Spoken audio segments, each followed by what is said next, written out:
देखिए बच्चों, आज हम आपको जो है कक्षा 7 के बच्चों को जो है भूकंप का अर्थ बताएंगे। भूकंप किसे कहते हैं, भूकंप क्या चीज़ है। इसके पहले हमने आपको जो है ज्वालामुखी के बारे में हमने आपको बताया। उसी से संदर्भ में आपको जो है भूकंप भी है, एक तरह से भूकंप जो है ज्वालामुखी का एक उदाहरण भी है। तो आज हम भूकंप, आप जानते भी हैं कि भूकंप जो है पृथ्वी की सतह पर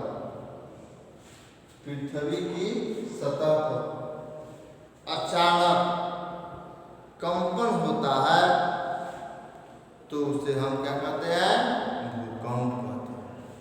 पृथ्वी की सतह पर अचानक कंपन होता है तो उसे हम भूकंप कहते हैं। यहाँ तक कि पृथ्वी का हिलना डुलना भूकंप कहलाता है। तो यह भूकंप जो है अनायास अचानक पृथ्वी का हिलना डुलना कंपन करना भूकंप कहलाता है। अब चूंकि यह पृथ्वी पर धरातलीय प्लेटों के गति का परिणाम होता है, जब यह प्लेटें, ये सतहें जो है गति करती है, पृथ्वी जो है अपनी कीली पर चक्कर लगाती है, ये प्लेटें जो है घूमती है, उसमें कंपन होता है और इसी कंपन को हम भूकंप कहते हैं। कहने का मतलब यह है कि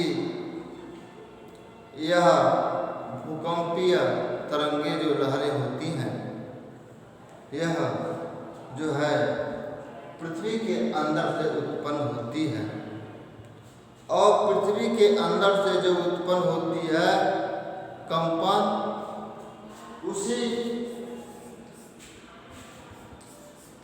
पृथ्वी के अंदर से जब कंपन उत्पन्न होता है तो उसी कंपन, जिस स्थान से कंपन होता है वह स्थान जो है भूकंप का उद्गम स्थान कहलाता है। क्या कहलाता है? भूकंप का उद्गम स्थान कहलाता है। देखो बच्चों, यहाँ ध्यान देने की बात यह है कि पृथ्वी के अंदर जहाँ से कंपन उत्पन्न होता है, पृथ्वी के अंदर जहाँ से कंपन उत्पन्न होता है,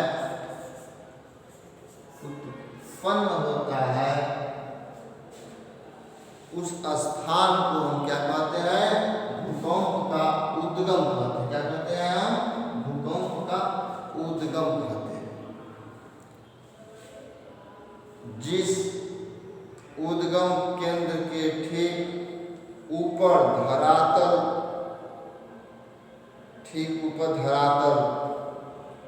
पर स्थित बिंदु को अधिकेंद्र कहते हैं। मतलब क्या? यह पृथ्वी है, इसके ऊपर धरातल, क्या इस उद्गम केंद्र के ठीक ऊपर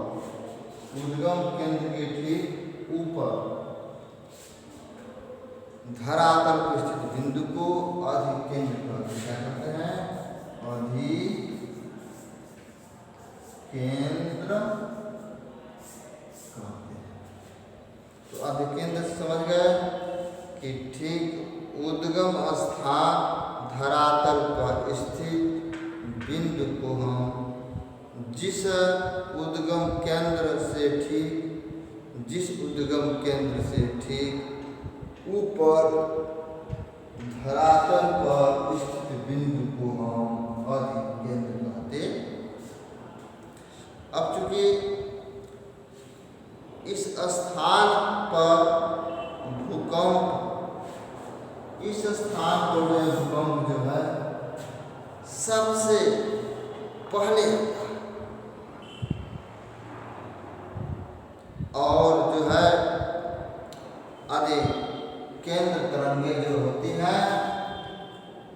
फैलती है। जैसे मान लो एक शांत तालाब है, शांत तालाब में जो है आप एक कंकड़ आप फेंकते हैं तालाब में, आप देखते होंगे इसमें से जो है लहरें ऐसे चलती हैं, चलती चलती जो है किनारों पर जो है अलग होती है, ये लहरें जो चलती हैं ऐसी ऐसी लहरें चलती हैं।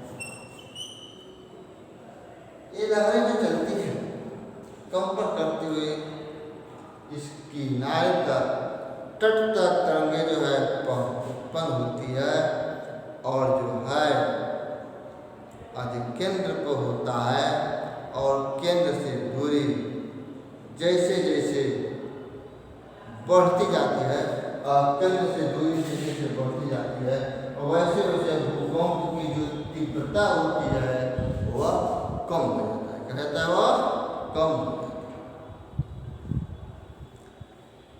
तो कहने का मेरा आशा यही है कि जिस तरह से अगम केंद्र से तरंगे समुद्र के पृथ्वी के धरातल के सतह पर जैसे पहुंचती है, उसका जो है वेग तीव्रता जो है कम हो जाती है। आप जानते भी हैं कि जब भूकंप का अधिक केंद्र समुद्र की तलहटी पर जब होता है, इस तलहटी पर जब होता है तो समुद्र में बहुत ऊंची ऊंची लहरें उठकर समुद्र की ओर बढ़ती है। जब समुद्र की ओर बढ़ती है तो यही लहरें विशाल रूप धारण कर देती है, जिसको हम सुनामी लहर के नाम सुनामी लहर। क्योंकि सुनामी भूकंप नहीं है, विशाल लहरों का उत्पन्न होना, विशाल लहरों का उत्पन्न होना। जब यही विशाल लहर उत्पन्न कर देती है तो सुनामी का रूप धारण कर देती है, तो इसे हम सुनामी लहरें कहते हैं। तो निकट या तटवर्ती क्षेत्रों में जब समुद्र की लहरें पहुंचकर विशाल रूप धारण कर लेता है तो उसे हम सुनामी लहरें कहते, सुनामी तरंगे कहते। आप जानते हैं बच्चों कि यह मैंने आपको भूकंप के बारे में बताया, अधिकेंद्र के बारे में बताया कि अधिकेंद्र उसे कहते हैं जो है पृथ्वी के अंदर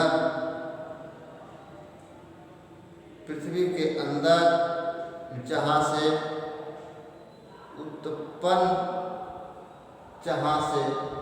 कंपन उत्पन्न होता है, पृथ्वी के अंदर से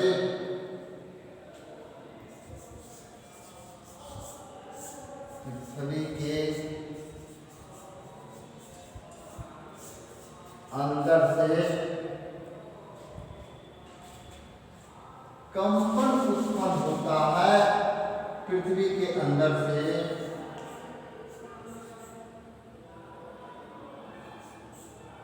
कंपन उत्पन्न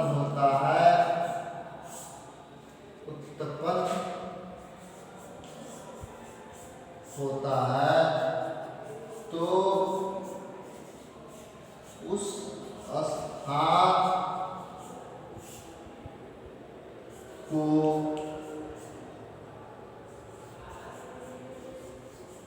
अधिकेंद्र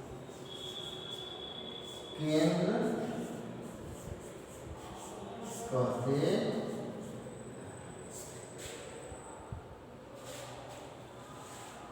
और ये भूकंपीय तरंगें सबसे पहले अधिकेंद्र पर पहुंचती है और यही अधिकेंद्र जो है समुद्र के तटवर्ती भागों में जब पहुंचती है, तट पर जब पहुंचती है तो जो है वह एक बहुत बड़ा जो है लहर की उत्पन्न एक बहुत बड़ा लहर उत्पन्न करती है और यह लहर जो है एक विशाल रूप धारण करती है जिसे हम सुनामी के नाम से भी जाना जाता है।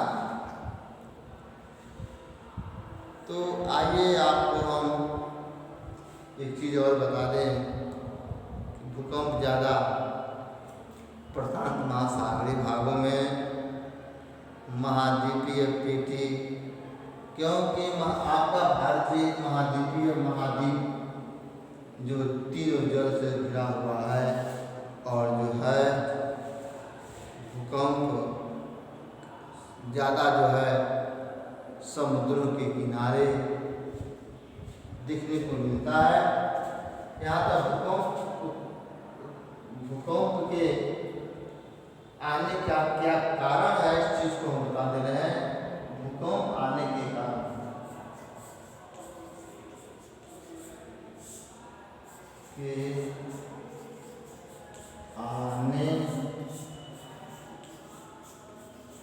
कारण भूकंप के आने का जो कारण है पहला है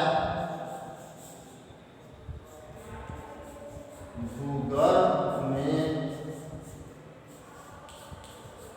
तापमान का बढ़ जाना। दूसरा है ज्वालामुखी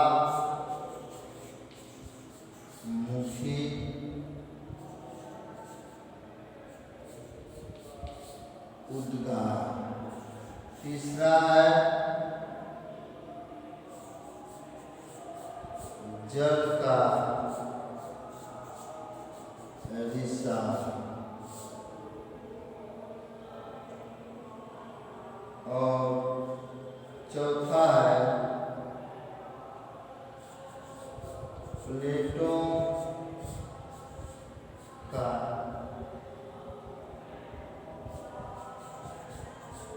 खिसकना। प्लेटों का खिसकना ये सब कारण है जिससे भूकंप आपको जो है आ जाता है।